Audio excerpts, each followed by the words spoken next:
Hello and welcome to another edition of Jamaica Magazine. It's Tuesday, the 24th day in June. I'm your host, Adrian Atkinson.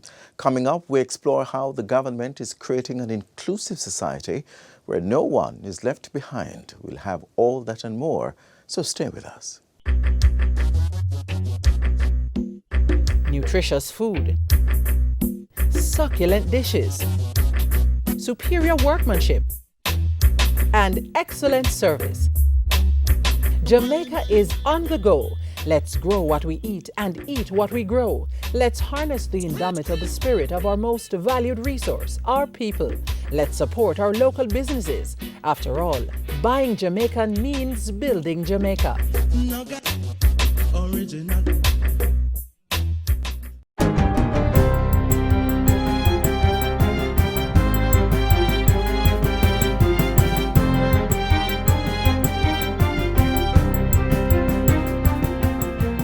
Good day, I'm Theodore Henry and this is your JIS News for Tuesday, June 24, 2025.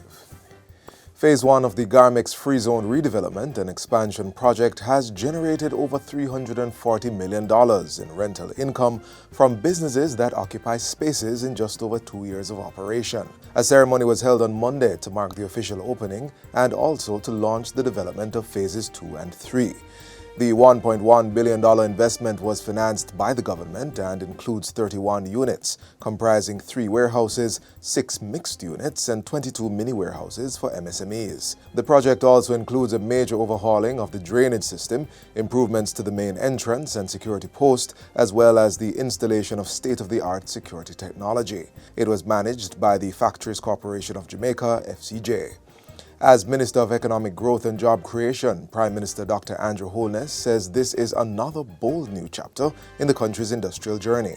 Let this ribbon-cutting ceremony serve as a signal of our collective ambition to position Jamaica as a global logistics, manufacturing, and investment destination. This project reflects the government's economic strategy in action.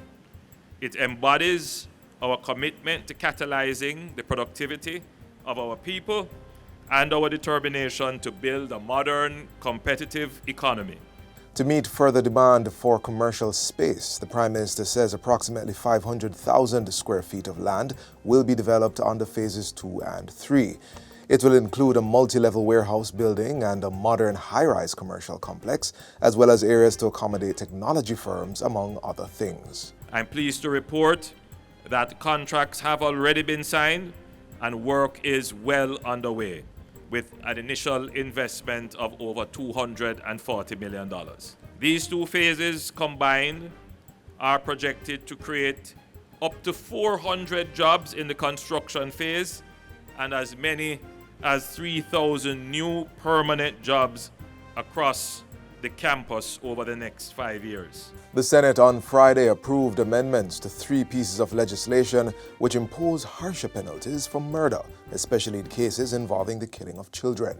The bills are the Offenses Against the Person Amendment Act 2025, the Criminal Justice Administration Amendment Act 2025, and the Child Care and Protection Amendment Act 2025. They seek to increase the minimum periods that must be served before an offender is eligible for parole and to adjust the term of life imprisonment to 50 years where the offense is murder. Minister of Foreign Affairs and Foreign Trade Senator Kamina Johnson-Smith, who piloted the bills, says the government is sending a strong signal that murder is wrong by raising the level of sentencing. The government remains firmly committed to justice, not vengeance. We understand that sentencing must reflect the gravity of the offense. It must serve as a deterrent. It must reinforce the sanctity of life, and it must provide opportunities for rehabilitation. In relation to minors, Minister Johnson-Smith says provision is being made under Clause 2 of the Child Care and Protection Amendment Bill. Section 78 indicates that where a child aged 14 to 17 is convicted of capital murder, he or she shall be liable to be given life imprisonment or a term not less than 30 years as the court considers appropriate. We've really tried to strike the balance. We don't want a loophole where the gunmen choose our youngsters as the shutters because what they will be sentenced for is a drop compared to what they would. So we're closing so that everyone understands the message that this is not the path for your future. If you want freedom, don't murder. Don't murder people. Residents of Hampstead Park in St. Andrew Eastern will soon benefit from safe, legal and reliable electricity under the Jamaica Social Investment Fund JSIF's Rural Electrification Project. The grant-funded initiative is being implemented in partnership with the Ministry of Science, Energy, Telecommunications and Transport and the Jamaica Public Service Company JPS. It aims to connect underserved communities island-wide to the national electricity grid. The project, which forms part of the government's broader rural electrification program, was officially launched last Thursday at the Hampstead Community Centre.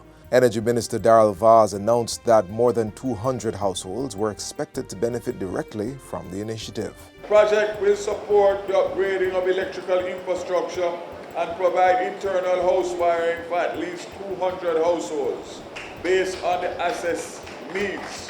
Each participating household will receive support valued at approximately $183,000 per household, which includes full house wiring and, importantly, a $4,000 Jamaican electricity credit via the JPS prepaid platform, covering $4,000 for 6 months. To support a smooth rollout, both JSIF and JPS will host community meetings to help residents complete the onboarding process. Minister of Finance and the Public Service and Member of Parliament for the constituency, Favour Williams, welcomed the initiative and encouraged residents to take full advantage of the opportunity. It is intended for all of you who do not have proper access right now to electricity to sign up and get safe and secure access and to get the service that you can afford.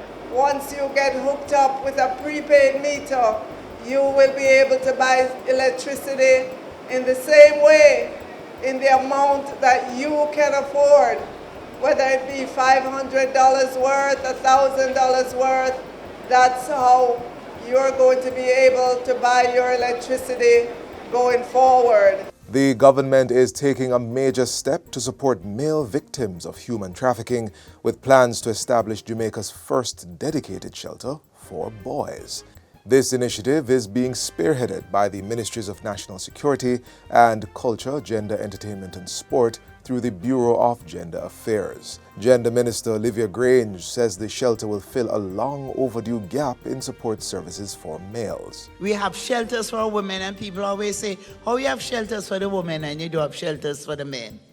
So we're starting by ensuring that we put in place a facility that will help our boys who have been victims. The shelter will provide special support and rehabilitation services aimed at healing and reintegrating the boys into society.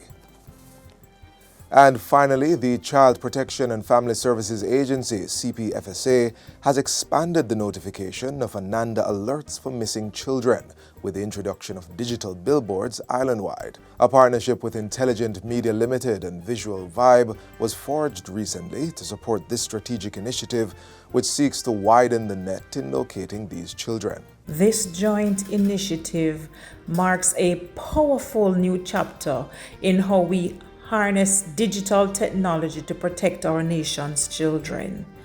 Time is very critical when a child goes missing, and these digital boards will act as immediate visual alerts in communities where every second counts. The alerts will include the child's photo, physical description, and contact details and will remain on screens until the case is resolved. We are also sending a strong message to would-be abductors and traffickers. Our children will not disappear in silence. The entire country will be looking for them. The Ananda Alert System is supported under the Ministry of Education, Skills, Youth and Information and functions in close collaboration with the Jamaica Constabulary Force and other partners. And that's it for JIS News Today. I'm Theodore Henry. Thanks for watching.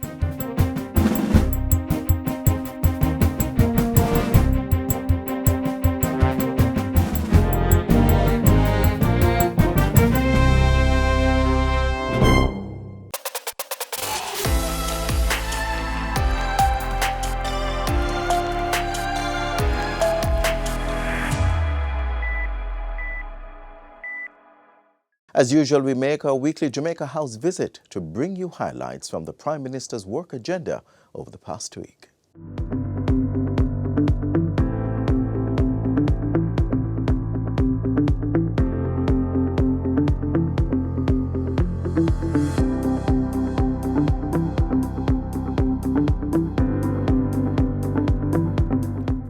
Investor interest in the business and free zone urban center in Boscwell St. Mary was heightened with the revealing of a billboard and the design plan last Wednesday. These were unveiled as Prime Minister Dr. Andrew Holness led a working tour in the western end of the parish. He revealed that the project would bring improved access to key services, greater convenience, and new opportunities for the people of St. Mary and nearby communities. The idea behind developing the urban centers all across Jamaica is to provide the facility, the marketplace in which people can do their commerce and transactions efficiently. The tour also addressed water infrastructure and the regularization of informal communities with basic amenities. The Prime Minister indicated that $2.7 billion was being spent to formalize water, electricity, roads and land settlement in the communities of Industry Pen and Tree Hills. And of course, we're going to subdivide another 60 acres of land which will be made available at the proper terms. Dr. Holness further revealed that a steel water storage tank with a capacity of over 400,000 gallons would be installed by December, and that upgrades to pipeline and the relift pump station at River Road were already in progress. Meanwhile, over in Eden Park, residents were also assured that $128 million had been secured to complete water infrastructure for the housing scheme. The project, which will begin shortly and last for 6 months thereafter, will benefit 142 households. I spent a lot of time correcting the ills and problems of the past, which this is one of them. But my job is also to chart a new course for Jamaica. And in Jamaica's spatial development and physical development, a new course has been charted. The regularization process continued with a handout of letters of allotment to residents of the C Housing Estate in Galena. The build-out of basic amenities that's projected to cost $360 million will be undertaken by the NHD. I have asked the NHD to take on the development of the road leading up into your community. And as the process of establishing your ownership is matured, the NHD will provide the funds to ensure that the other infrastructure needs are also in place. Regarding water projects for the parish, Dr. Holness said over $370 million was being spent. $250 million is on the Rio Magna to Guys Hill pipeline project and $120 million for a water project in Gale. The Prime Minister also informed of a solar project to be undertaken to pull water from a certified source and pump it to Springfield. I can tell you, your frustration and your long wait is soon over. We will be providing proper water, meaning good water quality and reliable water to your town and the surrounding districts. Still in St. Mary, the Prime Minister delivered good news to staff and students of the Aracabessa and Jeffreytown primary schools. Both institutions will undergo major rehabilitation works. And this is going to be done in the current financial year. Who is going to get a new school?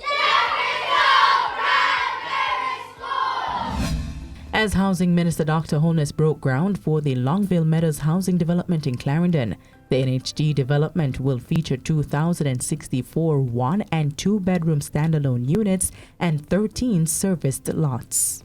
What we are doing here today is turning a new page for thousands of families who will soon have a safe, secure, and modern place to call home. The Prime Minister also restored hope for 4 families in St. Thomas with the keys to their homes on Friday. The weekly handover of units under the new social housing program has been a game changer for many families. We have helped quite a number of persons who are victims of domestic abuse, for example. quite a number of persons with disabilities, quite a number of persons who have been struck with illness, as in the present case. I want to say thank you 100 million times for what you have done for me, and I think I deserve this because the condition that I was in, never suitable for a human being to live in.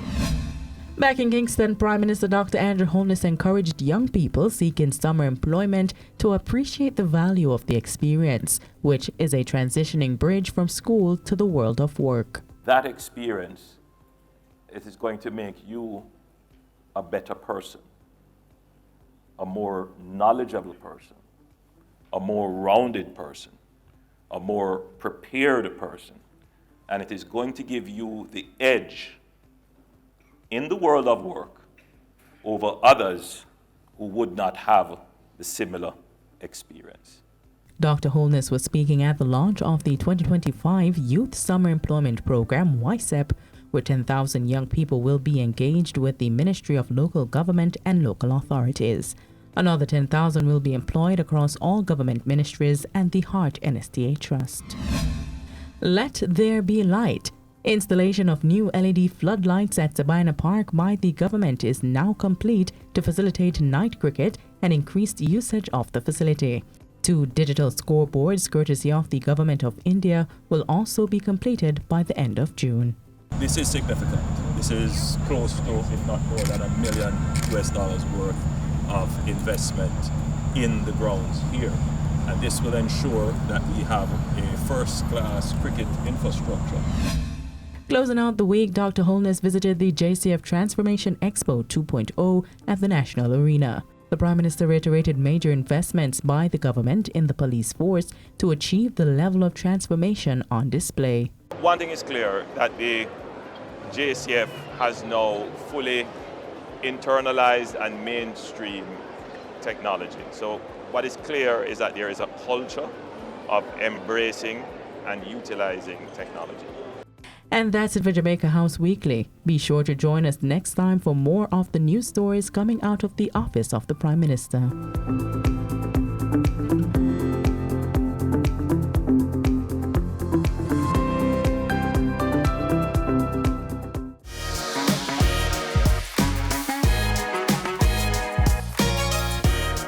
Thanks for staying with us right here on Jamaica Magazine. The Ministry of Labour and Social Security is advancing programs aimed at creating opportunities for persons living with disabilities, including children. The goal is to empower every Jamaican to participate fully in society.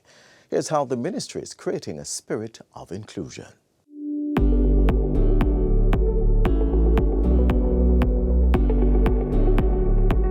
So you want to encourage employers, you want to encourage schools, churches, communities to actively embrace and support individuals with disabilities, including those on the autism spectrum. It's a call to action for every single Jamaican to create a more inclusive society where all people, regardless of their ability, are valued, respected, and allowed to thrive. In order to achieve this, early intervention plays a vital role in assisting all children with disabilities to reach their full potential.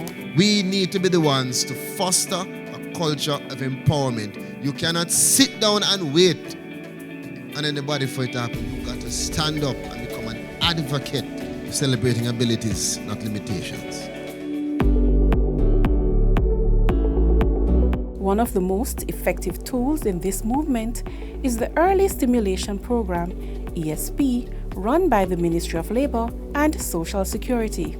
It supports children from birth to 6 years old who have various types of developmental challenges.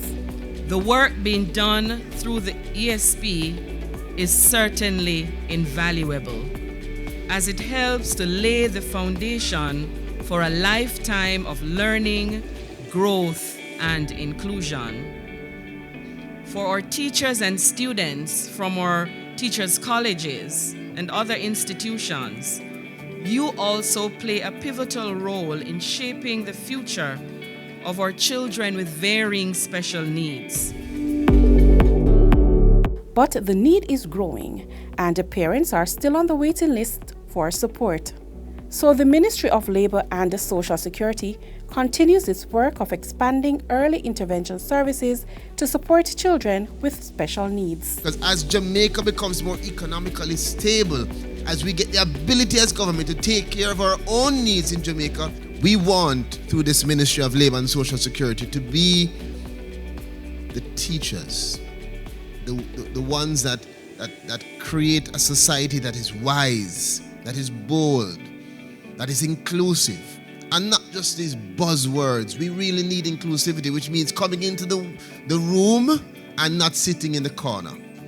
Not just being a statistic, but being included and involved and engaged and empowered and energized and active. And we can do it. To support that mission, the ministry is upgrading the Stimulation Plus Center in Kingston and generally ensuring that the early stimulation program is able to provide therapy and developmental support to more children. Home visits are also conducted by trained child development officers, and mobile services are to be launched in rural parishes. You have to give these children, give these persons an opportunity to be able to fulfill their potential. And potential requires an environment for it to be fulfilled. Creating an inclusive Jamaica is not the job of one person or even just the government. It takes all of us. We need your continued support for us to promote inclusive education through training and resource development, for us to encourage businesses to adopt autism-friendly hiring practices, for us to raise awareness and to break the stigmas surrounding autism and other developmental disabilities, and to support the families, support them, and to support the caregivers as well. By investing in early support and changing how we treat each other, we can make Jamaica a place where everyone has the opportunity to excel. Government is doing its part and wants all Jamaicans to lend their support and help create a spirit of inclusion. There is a space and a place for all of us, but we have to help to create that space.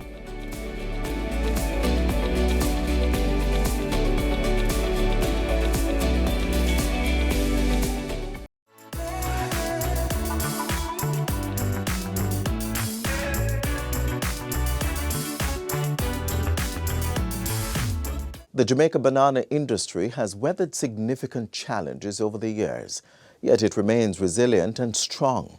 It's due to interventions like the Jamaica Banana Accompanying Measures Program. Let's learn more about JBAM.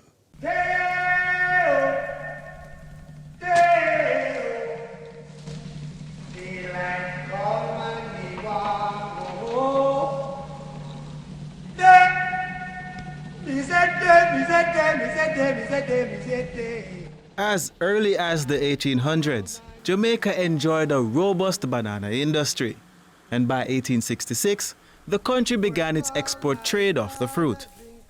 It was one of the top export produce and drivers of foreign exchange for the country.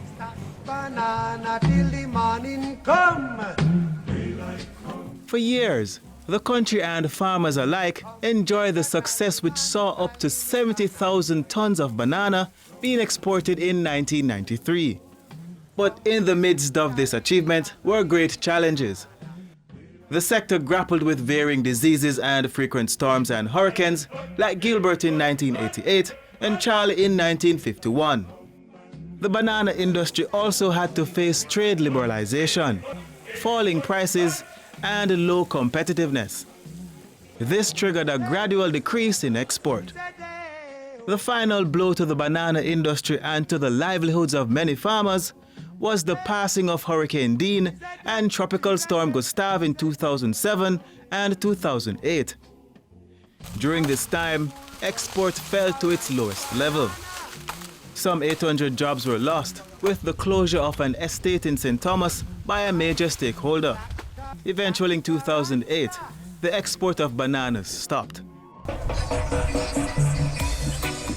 With the support of the European Union, a long-standing partner, which provided funding, the government of Jamaica implemented programs to revive the banana sector. Between 2009 and 2011, priority was given to strengthening the technical and administrative support teams of the Banana Board. And it was during this period that the EU Banana Support Program was established. This strategic approach to revitalize the banana industry would see production picking up and the resumption of export in 2011. The revitalization of the industry saw the implementation of the Jamaica Banana Accompanying Measures (JBAM) program in 2012. Approximately 1,400 farmers in banana-producing parishes of St. Catherine, St. Thomas, Portland, St. Mary and St. James are targeted under the program. They are introduced to new varieties of the crop, notably the Fia. This type gives 30 to 50% more yield and is good for cooking and producing chips. As the focal point with all Jamaica's international development partners, the PIOJ works with the Rural Agricultural Development Authority, RADA, to ensure that the funds provided by the EU support the country's long-term development goals. Among the outcomes of the Jamaica Banana Accompanying Measures program are improvements to the Banana Board's laboratories. The research and development labs were outfitted with the latest equipment to carry out testing on disease samples and develop pesticides. The Banana Board is now able to produce a variety of plantlets from their new tissue culture biofactory.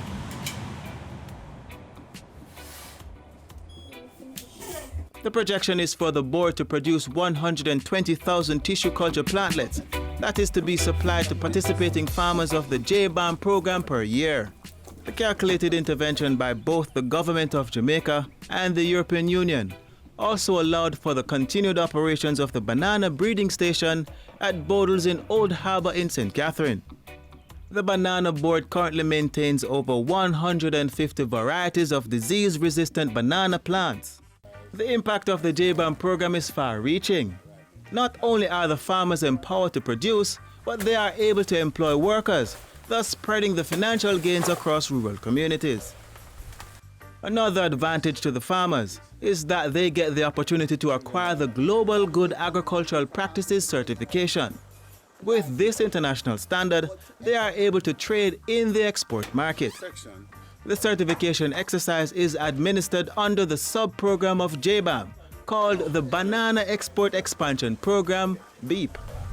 Its main objectives are to increase banana production with international standards, develop the technical and infrastructural support of the industry, and preserve the industry's competitiveness in both the export and domestic markets.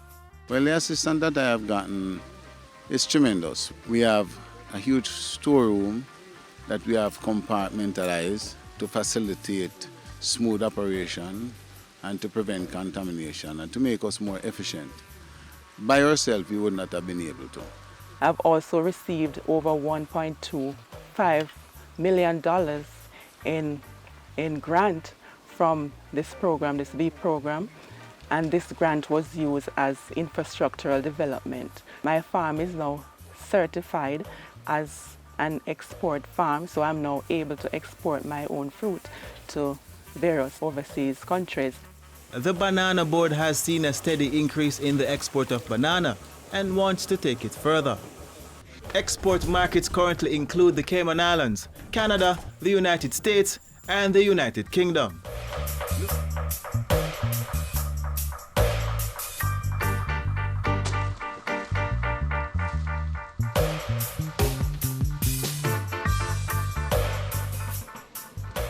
As we close out today's edition of Jamaica Magazine, remember to always believe in yourself, even when no one else does. Do join us again tomorrow for another informative show. In the meantime, visit our website, jis.gov.jm, for more news you can use. On behalf of the entire production team, I'm Adrian Atkinson. Stay safe.